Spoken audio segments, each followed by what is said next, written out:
විශේෂයෙන්ම දැන් ජනාධිපතිතුමායි ආණ්ඩුවයි කියනවා මේ අයවැයෙන් අලුතෙන් බදු ගහන්න නෑලු. හරිද? හැබැයි කියලාවේ තියෙන බදු ඔක්කොම අඩු කරනවා කියලා. දැන් ජනතාවට වෙලා තියෙන බදු අඩු කරගන්නවා වෙනුවට අලුත් බදු වලින් බේරෙන්න කියන එක තමයි මේ දෙන පණිවිඩය.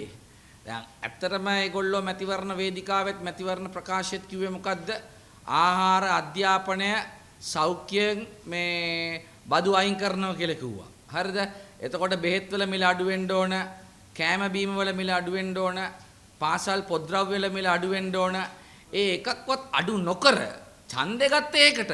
අඩු නොකර කියනවා මේ බදු වැඩි කරන්නේ නැහැ කියලා ඉවරලා. මේක මේ හතරබිරි කතාවක් නේ. හරි බිග් කුච්චන් එකක් ඒක. හරිද? මේ නොබෙල් ත්‍යාග ලැබුණා වගේ මේ ලැබුණයි කියන වගේ කතාවක් නේ මේක. ඉතින් ඒ වගේම තමයි විදුලි බිල ගත්තොත් එහෙම. පැහැදිලිවම ඒගොල්ලෝ කිව්වා 9000 විදුලි බිල 6000ට අඩු කරනවා කිව්වා. 6000 විදුලි බිල 4000ට අඩු කරනවා කිව්වා.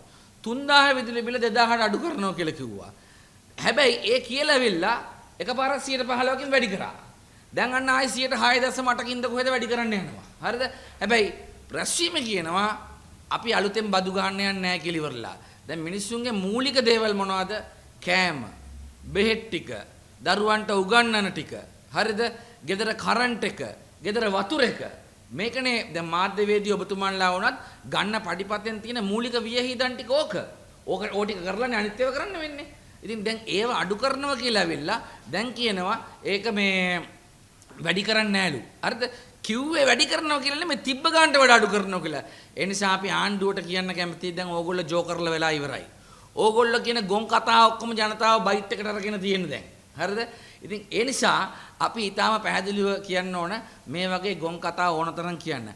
අනිත් පැත්තෙන් වර්තමානයේ වෙනකොට දැන් ජූලි මාසේ ගත්තොත් මට මතක විදිහට ජූලි මාසේ අපනයන ආදායම මේ ඩොලර් බිලියන 1.3යි. හැබැයි ආනයනය ඩොලර් බිලියන 1.9යි. එතකොට මේ ට්‍රේඩ් ඩිෆිසිට් එක තියෙනවා ඩොලර් මිලියන 600ක්. හරිද? ණය නොගෙව මේක. එතකොට ණය ගෙවනකොට මොකද්ද වෙන්නේ? ඉතින් ඒක කල්පනා කරලා බලන්න වෙනවා ජනතාවට. නිකන් මේ කියන මේ ඩෝබිලා කියන කතා අහහා ඉන්න නැතුව. මොකද අනිත් පැත්තෙන් සංදර්ශන දැම්මට ගිය අවුරුද්දේ මේ ජනවාරි මාසෙ ඉඳලා අගෝස්තු මාසෙ දක්වා සංචාරක කර්මාන්තයෙන් ආපු ආදායමත් එක්ක මේ අවුරුද්දේ සංචාරක කර්මාන්තයෙන් එම කාල පරාසයට මාපු ආදායම කම්පයා කරලා බැලුවාම ඩොලර් බිලියන 0.1යි වැඩි වෙලා තියෙන්නේ. මේක සැලකිය යුතු වර්ධනයක්ද? ඒතර විදේශ ආයෝජන එන්නේ නැත්තම් අපනයනය අඩු වෙනවා නම් රෙමිටන්ස් එක 0.1කින් නම් වැඩි වෙන්නේ. සංචාරක කර්මාන්තේ 0.1කින් නම් වැඩි වෙන්නේ. එතකොට මේ වෙළඳ ශේෂයේ පරතර වැඩි වෙනවා නම් ණය ගෙවන්නහම මොකද්ද වෙන්නේ අපේ රටට?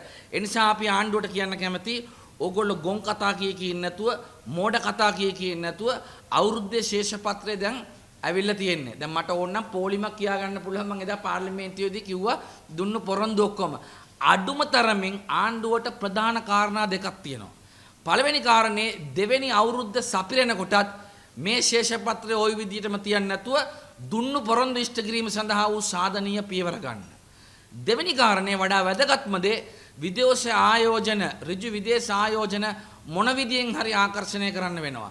ඒක ආකර්ෂණය කිරීමේ අත්‍යවශ්‍යභාවය තියෙන්නේ 2028 ණය ගෙවන්න වෙනකොට ඩොලර් ආදායම වැඩි වුණාට ඩොලර් ආදායම වැඩි වුණේ නැත්නම් අපිට මේ ණය ගෙවා ගන්න බැරනවා. අන්න එතකොට තමයි ප්‍රශ්නේ එන්නේ. දැන් මේගොල්ලෝ කියනවා මහා භාණ්ඩාගාරයේ සතුව රුපියල් ට්‍රිලියනක් තියෙනවලු.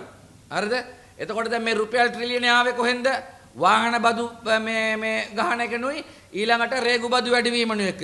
එතකොට මේ රුපියල් ට්‍රිලියනය තියාගෙන ඇයි මේ රුපියල් ට්‍රිලියන වියදම් කරන්න බැරි වෙලා ඉන්නේ ආණ්ඩුවට? හරිද? විදේශ ආයෝජන ආවනම් ඒ ඩොලර් ටික මහ බැංකු සංචිතයේ තියෙනවා. එතකොට දේශීයව වියදම් කරන ඒවා මේ රුපියල් වලින් වියදම් කරනවා. සිමෙන්ති වෙන්න පුළුවන්, මේ ගල් වෙන්න පුළුවන්, ඉලෙක්ට්‍රික් අයිටම් වෙන්න පුළුවන්, බාසුන් නැහැලට ගෙවන පඩි වෙන්න පුළුවන්. ඉතින් ඒ නිසා මේවා මේ මහා ඇවිදින පුස්තකාල කියලා නේ ආවේ. හරිද? ඇවිදින පුස්තකාල කියනොත් ඒ වලට මේ නොබෙල් සම්මානය ලැබුණලු. හරිද? එයා දන්නවත් දන්නේ නැහැ. අඩුම ගානේ ගිනස් සම්මානයක් ලබන්නත් චීන තේ වෙළඳ පොලේ තියෙන ඩොලර් ලක්ෂ ගානකට විකිනන තේ කිලෝ. හරිද? ඉතින් මේ කාවද මේ අන්දන්න හදන්නේ? කාවද මේ අන්දන්න හදන්නේ? ඉතින් ඒ නිසා අපිට පැහැදිලිව පේනවා දිගින් දිගටම ආර්ථික වශයෙන් අසාර්ථක වෙමින් පවතිනවා. මම හැමදාම කියපු කතාවක් කියන්නම්. මේ ආණ්ඩුවේ සෙන්ස් එක පොඩ්ඩක් හරි තියෙන ජනාධිපතිතුමාට විතරයි. ඒ නිසා එතුමා එක්ස්පෙරිමන්ට් කරන්න යන්නේ. එතුමා දන්නවා මෝඩ සෙට් එකක් ඉන්නේ. ගොන් සෙට් එකක් ඉන්නේ. මේ සෙට් එකත් එක්ක එක්ස්පෙරිමන්ට් කරන්න ගියොත් කෙලවෙනවා කියලා ඉවරලා. ඒ නිසා රනිල් කරගෙන ආපු ටික ඒම කරගෙන යනවා. හරිද?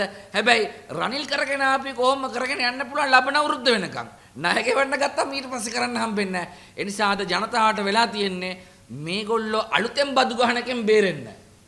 හරිද? මැතිවරණ වේදිකාවේ දුන්නු පොරොන්දු අනුව තියෙන මේ පොරොන්දු අනුව තිබ්බ බදු අඩු කර ගැනීම නෙමෙයි කරගන්න තියෙන. ඒ නිසා ආණ්ඩුවේ තව අවුරුද්ද තුල කියාපු දේවල් මේ තව ඕනනම් කියන්න පුළුවන් මම කියන්නේ නැහැ. නමුත් මම නැවතත් කියන්නේ ඩෝබි මහත්තුරුන්ට ඔබතුමන්ලා කියයි මේ අවුරුදු 5න් අවුරුද්දයි ගියේ කියලා ඉවරලා. හරිද? ගෝටත් එක්කත් ඔහොමනේ ඔයගොල්ලෝ හිටියේ අන්තිමට අවුරුදු එකමාරෙන් බැස්සේ. ඉතින් ඊට වඩා මම ඒ ගැන යමක්